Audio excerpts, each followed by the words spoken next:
पूरे भारत में कहीं भी कभी भी सबसे कम किराए पर बुक करें वन वे टैक्सी rahultravels.com पर।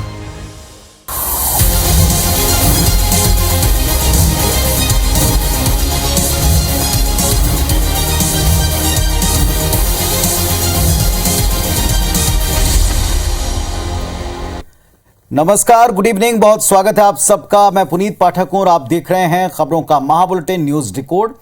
इसमें हम आपको बताते हैं बड़ी खबरों की भीतर की खबर, तह की खबर की हर अहम खबर के पीछे छिपी है एक असल खबर। तो चलिए शुरुआत करते हैं आज के न्यूज डिकोड की।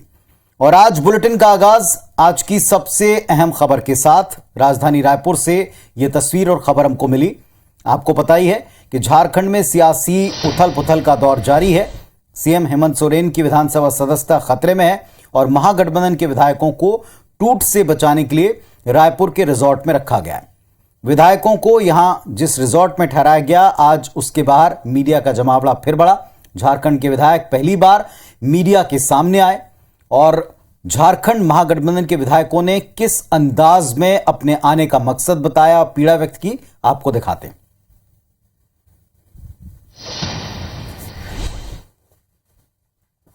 पूरे देश में लगातार यह प्रयास हो रहा है कि जो बहुमत झारखंड में 50 से ऊपर की संख्या में हम सारे विधायक हैं, उसके बावजूद हमें अस्थिर करने का जो प्रयास हो रहा है ये बहुत शर्मनाक है। हम अपने सक्षम हैं, एमएलए हैं हम लोग, तो निश्चित रूप से अपने खर्चे पर सब यहाँ पर सुरक्षित होने के लिए, सुरक्षित रहने के लिए, एकजुटता के लिए हम लोग यहाँ पर खड़े हुए हैं।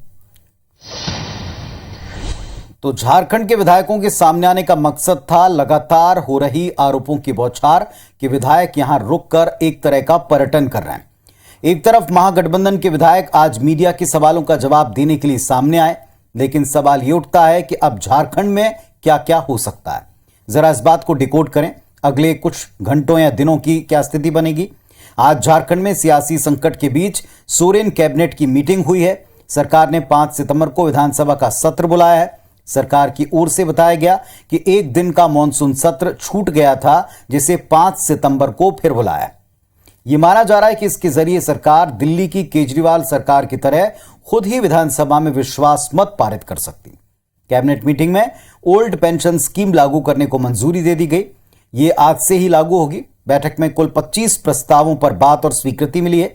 इसके पहले यूपीए प्रतिनिधिमंडल ने राज्यपाल रमेश बैस से मुलाकात की। प्रतिनिधिमंडल ने राज्यपाल को एक ज्ञापन देकर सीएम हेमंत सोरेन की विधायकी पर स्थिति स्पष्ट करने की मांग की है।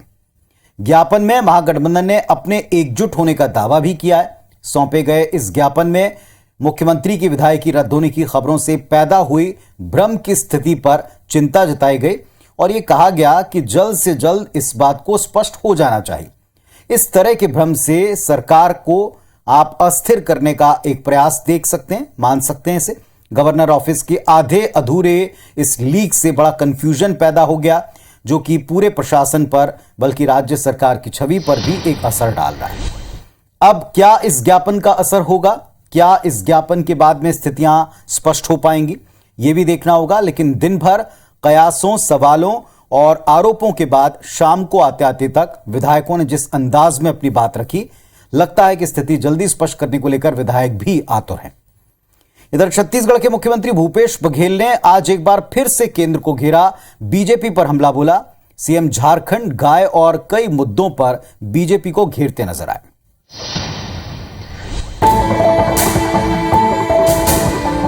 झारखंड के विधायक छत्तीसगढ़ की राजधानी रायपुर में डेरा डाले हुए हैं, जिस पर सियासी घमासान तेज है। सीएम भूपेश ने झारखंड के राज्यपाल की ओर से हेमंत सोरेन की सदस्यता संबंधी पत्र जारी न करने पर सवाल उठाया। उन्होंने कहा कि आखिर चिट्ठी आई है कि नहीं आई है, तो राज्यपाल इसे रोक कर क्यों बैठे। बीजेपी पर प्रजातंत्र के चीरहरण का आरोप लगाया। पूरे प्रजातंत्र का चीरहरण कर रहे हैं। ये भी आए हैं इसलिए उनकी कुछ शौक है, लेकिन भारतीय जनता पार्टी बर्दाश्त नहीं कर पा रहा विपक्ष को। गाय के मुद्दे पर भी बीजेपी पर निशाना साधते हुए उन्होंने कहा कि भाजपा गाय के नाम पर केवल वोट मांगती आई है। हाँ, वो गाय के नाम से वोट भर मांग सकते हैं, गौ माता की सेवा कभी नहीं कर सकते। वो गरीबों की बात कर सकते हैं, किसानों की बात कर सकते हैं, किसानों को आय दुगुनी करने की बात करेंगे, लेकिन कभी किए ही नहीं। मुख्यमंत्री ने सूबे की संस्कृति की तारीफ की, कहा कि यहाँ की संस्कृति में काफी ताकत है, लिहाजा केंद्रीय मंत्री भी रायपुर आकर बैल की पूजा करते नजर आए हैं।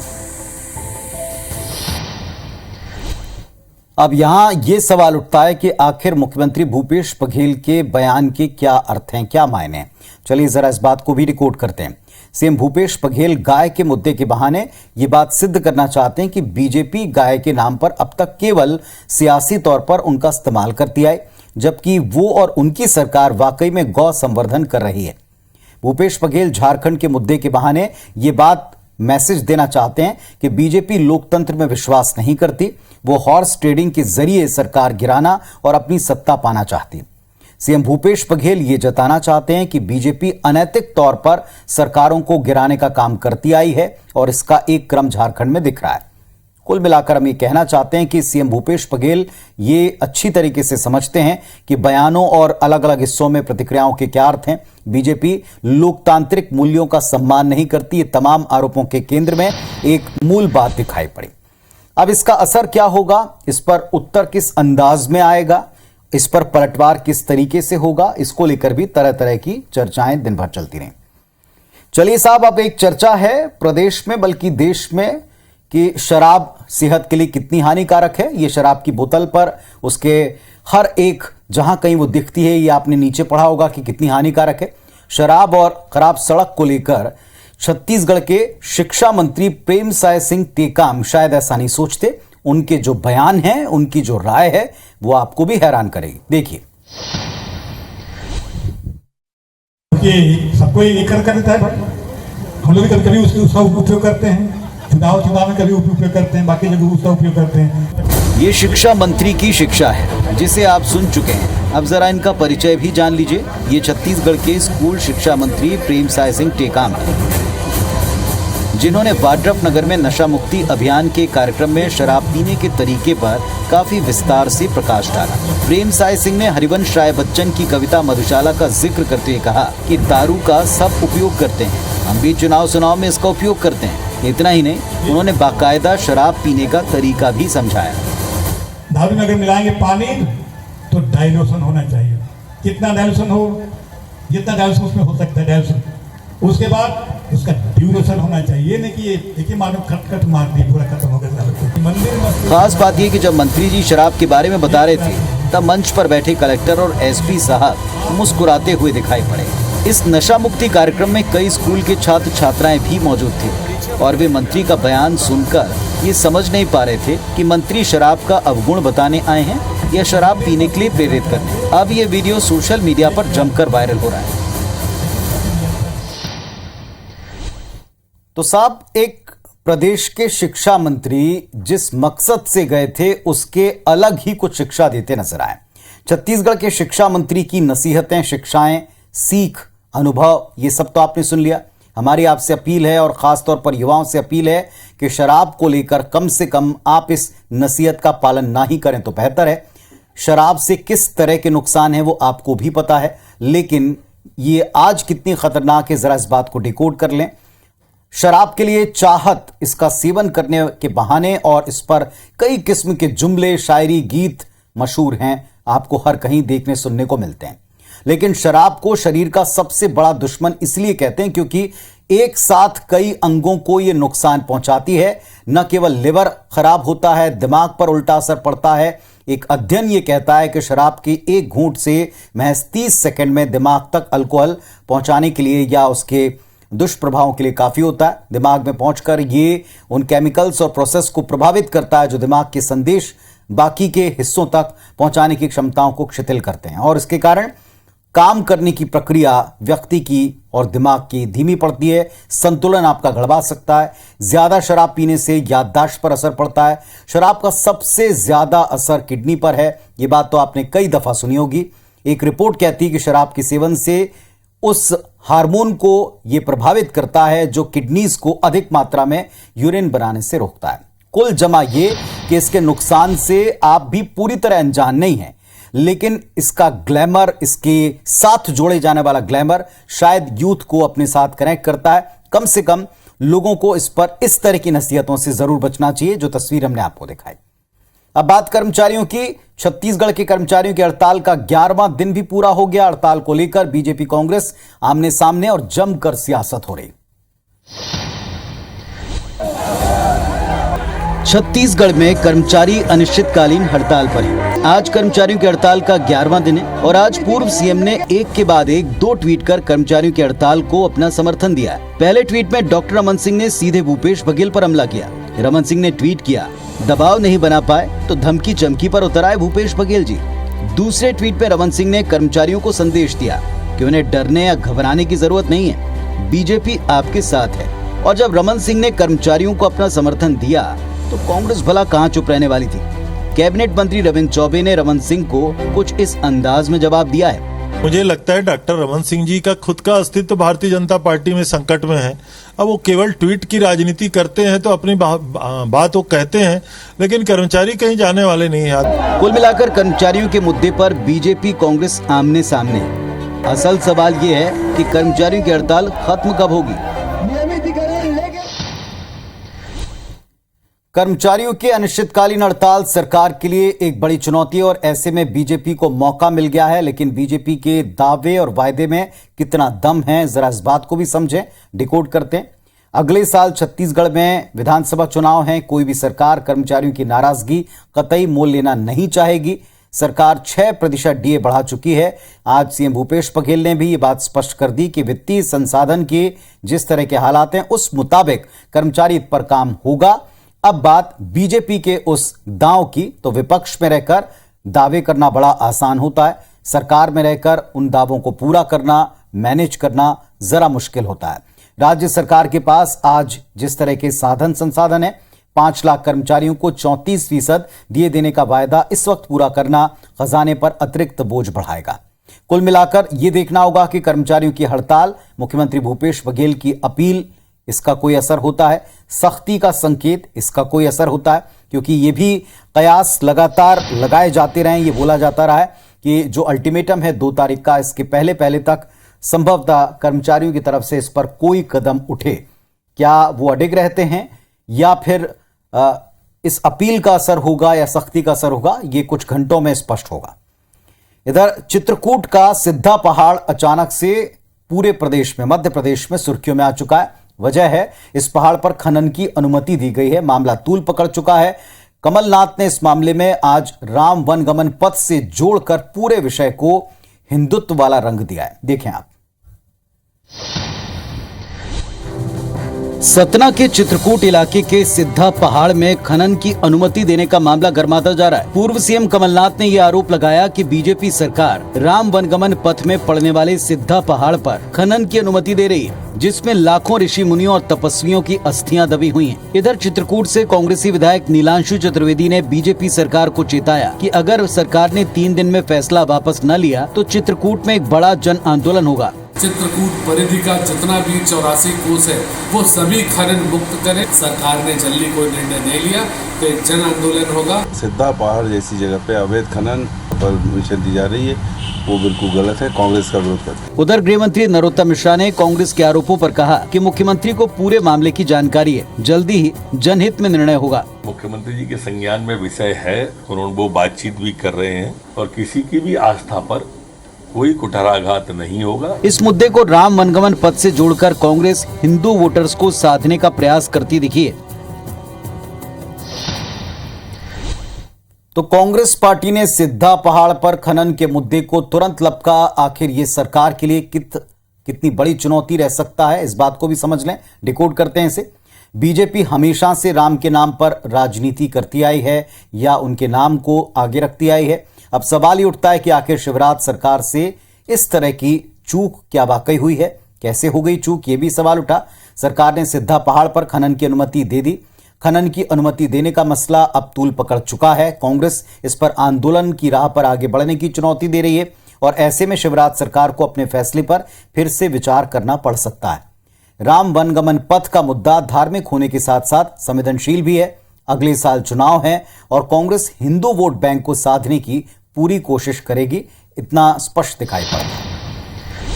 चलिए अब बात भारतीय जनता पार्टी के लिए एक और चुनौती की। वो चुनौती विंध्य है। विंध्य में बीजेपी नेताओं ने पार्टी के लिए मुश्किलें बढ़ा दी। पिछले कुछ दिनों से विंध्य के नाराज बीजेपी विधायक एक्टिविटी और बयानबाजी, पार्टी लाइन, जो कुछ भी आप देखेंगे वो आपस में तालमेल की कमी है और ये सब कुछ पार्टी के लिए दिक्कत खड़ी कर सकता है 2023 2023 में।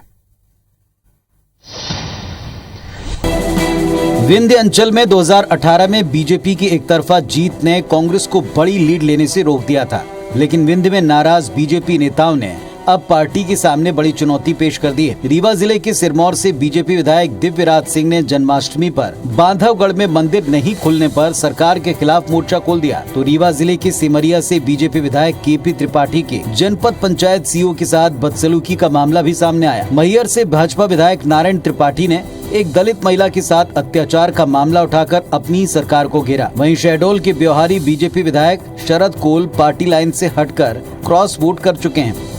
भारतीय जनता पार्टी सरकार ने भी विकास कार्यों में कोई कमी वहाँ नहीं छोड़ी है, इसलिए संगठन की स्थिति वहाँ मजबूत है और 2023 में भी उसके परिणाम आएंगे। इनके नेता विंध्य में बेलगाम हो गए हैं। आने वाले समय में विंध्य में सिर्फ कांग्रेस पार्टी चलेगी। बीजेपी की परेशानी इसलिए भी है कि विंध्य क्षेत्र के बीजेपी विधायक पहले भी लामबंद होकर कई मामलों में सत्ता और संगठन को परेशानी में डाल चुके हैं। देखना होगा कि पार्टी इस इलाके में अपने नेताओं के साथ कैसे पेश आती है। तो विंध्य के नेताओं का ये रवैया पार्टी को, बीजेपी को परेशान करता रहा है और एक बार फिर परेशान कर सकता है। दावे लाख किए जाएं, लेकिन इतना तय है कि आने वाले वक्त में विंध्य के नेता, उनके बयान कहीं पार्टी के लिए बड़ा सिरदर्द ना बने, क्योंकि लगातार उपेक्षाकारों वहां के नेता अपने दल पर गाहे बगाहे लगाते रहे हैं। दिल्ली के संगम विहार में 16 साल की एक नाबालिग लड़की की गोली मारकर हत्या करने की कोशिश की गई। इस मामले में पुलिस ने मुख्य आरोपी को गिरफ्तार कर लिया है। दरअसल दिल्ली के एक स्कूल में 11वीं में पढ़ने वाली छात्रा को अरमान अली ने 25 अगस्त 2022 को स्कूल से लौटने के दौरान गोली मार दी थी। गोली लड़की के कंधे पर लगी।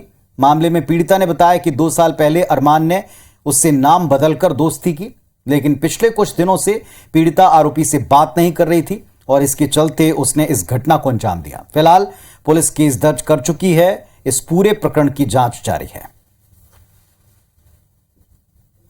मेरी बिटिया नैना मिश्रा स्कूल से अपनी माँ के साथ आ रही थी। एक अली नाम का मुस्लिम लड़का जो काफी दिनों से उसके आगे पीछे उसे तंग करता था, वो कल स्कूल से घर आते वक्त पीछे से उसने गोली मार दी। अगली खबर बिहार से है, जहां का एक वीडियो इस समय सुर्खियां बटोर रहा है। इस वीडियो में बिहार के मुख्यमंत्री नीतीश कुमार और तेलंगाना के सीएम केसीआर दोनों दिख रहे हैं और जो कुछ हुआ है वो आप इस वीडियो में और रिपोर्ट में देखें।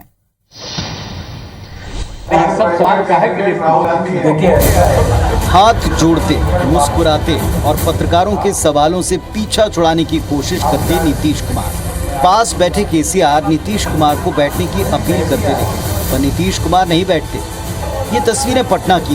तेलंगाना के सीएम केसीआर पटना के दौरे पर थे, जहां सवाल पूछा गया कि विपक्ष का पीएम पद का उम्मीदवार कौन होगा। इस सवाल को सुनते ही नीतीश कुमार मुस्कुराने लगे, लेकिन सवाल के बाद नीतीश प्रेस कॉन्फ्रेंस छोड़कर जाने लगे। तब केसीआर ने सवाल का जवाब कुछ इस अंदाज में दिया।